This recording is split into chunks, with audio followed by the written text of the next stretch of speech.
kriminal ang inabot mula mismo kay Quezon City Mayor Herbert Bautista na umano'y Chinese drug lord na nag-ooperate sa Luzon na si Zen Sushi na nahuli sa bypass operations noong Biyernes. Kahit may probable cause ka, na may ebidensya ka, na siya, yung he's being suspected of being a drug lord, kahit may ebidensya ng ganyan, tao pa rin siya, and then he has to go through the due process at dapat lamang tiyakin mo na he is treated with respect and dignity. Ganon. Huwag mo siyang hahawakan. Huwag mo siyang babatukan. Yun yung dignity niya na pinag-uusapan. Sinasabi po ninyo, may karapatan. May karapatan ang mga suspect, no, mga ganito. Pero kung si Mayor Duterte ang tatanungin, sabi kulang pa nga yan eh. Tapos sinampal niya, kulang pa yun.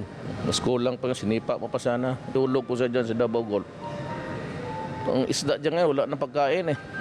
Pinuri naman ni Human Rights Chair Etta Rosales ang paghingi ng sorry ni Mayor Bautista. Bagamat iginit niya na mali ang nangyari.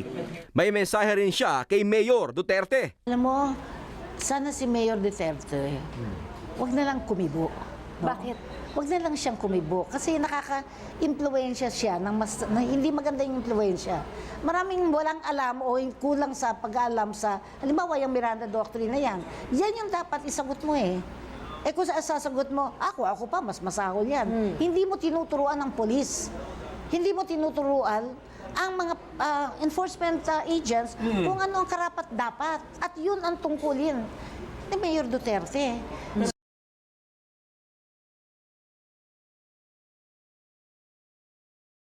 Ano po ka ni Chairperson Etta Rosales nga nung manghilabot daw ka sa issue ni Ayaw daw kayo to. Mayor. Kung ano kayo, ni ambak daw ka. Hilom dia, igna siya, tupagunya ng iyang kas-advance na pulis. Kaya iya siya. Mag-influence daw Mayor. Siya yun, bad example.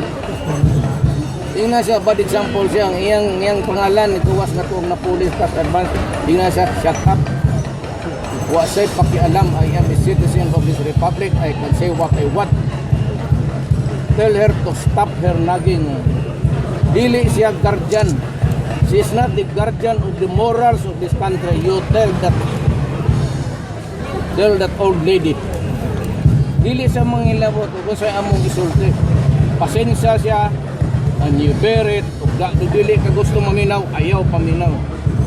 Do not criticize us because ikaw mismo yung pangalan mo lumabas doon sa listahan ng police and past advance. You do not have the moral authority to lecture on people. It is my constitutional right. Basig dili ko mayor.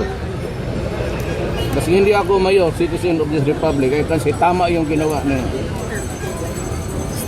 Mali yung admonition niya. Tama si Herbert. Yan ko.